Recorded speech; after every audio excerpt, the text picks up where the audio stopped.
நான் வந்து ஜவ்வரிசியில் கம்பு போட்டு பாயாசம் செய்ய போகிறேன். கொஞ்சமாக ஜவ்வரிசி போட்டுக்கிறேன். தண்ணி கொதிக்குது, கிளறி விட்டுக்கலாம். ஜவ்வரிசி கொஞ்சம் வேகட்டும். அதுக்குள்ளே நான் என்ன பண்ணியிருக்கேன், நான் ஊற வச்ச கம்பை கழுவி மிக்ஸி ஜாரில் போட்டு அரைச்சிக்கிறேன். மிக்ஸி ஜாரில் ஒன்றும் பதிமாக அரைக்கலாம், இல்லை நைஸ் பதத்துக்கு அரைச்சிக்கிடலாம்.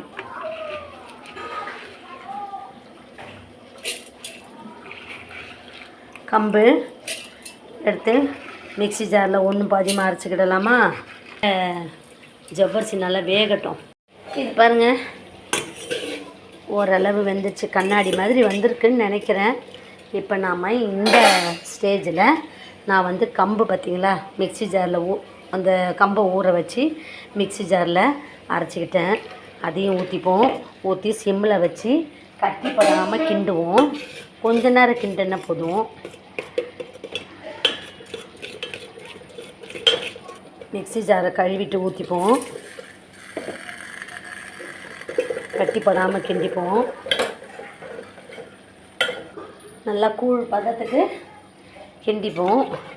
இந்த பாயாசம் ரொம்ப டேஸ்ட்டாக இருக்கும். கம்பு பாயாசம் நீங்களும் செய்து சாப்பிட்ருங்க. உடம்புக்கு ரொம்ப நல்லது. கம்பு வாரத்துக்கு ஒரு நேரம் கம்பு, கேழ்வரகு இதெல்லாம் நம்ம சேர்த்துக்கிட்டால் நமக்கு உடம்புக்கு ரொம்ப நல்லது. இந்த பாருங்கள், கூழ் பதத்துக்கு வந்துச்சு. இதில் ஜவ்வரிசியே வெந்துடும், இந்த கம்பும் நல்லா வெந்துடும். நம்ம சிம்மில் வச்சே வேக வைப்போம். இந்த பாருங்கள், கட்டிப்படாமல் வந்துருச்சு. நம்ம இந்த மாதிரி கிண்டி விட்டுக்கிடணும், அடி பிடிக்காமல் இருக்கும். இப்போ ஜவ்வரிசியும் வெந்துருச்சு, இதுவும் வேகிற கண்டிஷனில் இருக்குது. நம்ம இதுக்கு வெல்லமும் போட்டுக்கலாம், பனை வெல்லம் போட்டுக்கலாம், அப்படி இல்லையா நாட்டு சக்கரை போட்டுக்கலாம், இல்லை சாதா சக்கரை எது வேணாலும் போட்டுக்கிடலாம். கொஞ்சம் வேகட்டும்.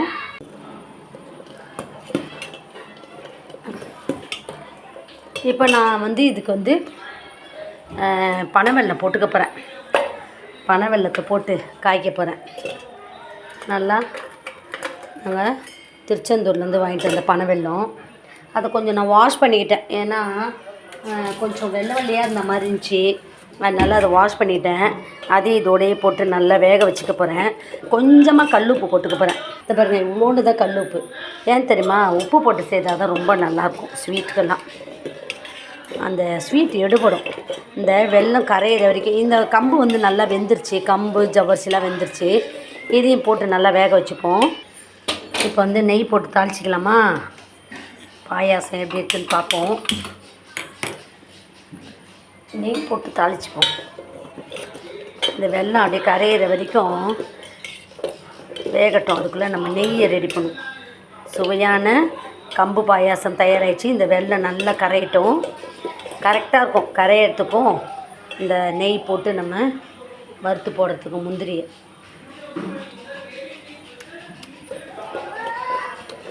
இந்த வெல்லம் கரையிறதுக்கு இனிப்பு கரெக்டாக இருக்கும். சுவையான கம்பம் பாயாசம்.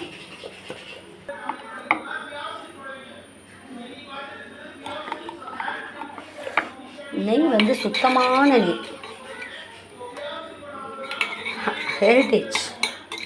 ஹெரிட்டேஜ் நெய்.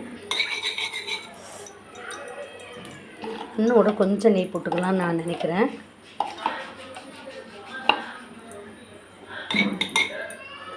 நான் வந்து கட் பண்ணி வச்சுருக்கேன் முந்திரி, இதில் போட்டுப்போமா.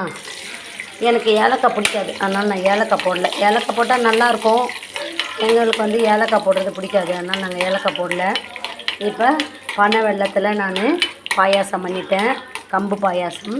மறுபடி கொஞ்சம் கிளறி விட்டுக்கிடுவோமா. ஜவ்வரிசி, கம்பு இதெல்லாம் போட்டு, பனை வெல்லம் இதெல்லாம் போட்டு, நெய் போட்டு, முந்திரி போட்டு பண்ண ஜவ்வரிசி இது கம்பு பாயாசம்.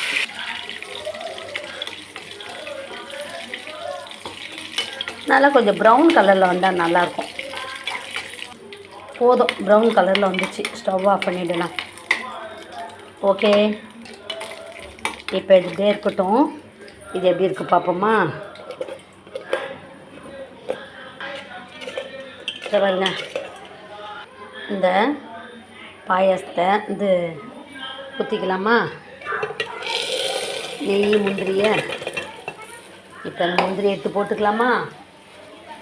இதில் அப்படியே எடுத்து இதில் போட்டு இந்த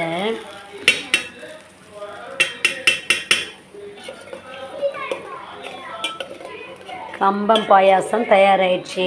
ஒரு டம்ளரில் ஊற்றி காமிக்கலாமா?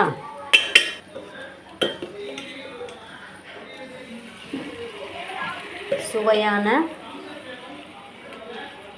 கம்பு பாயாசம், நல்லா முந்திரி பருப்புலாம் போட்டு நல்லா கருப்பட்டியில் செய்கிறது.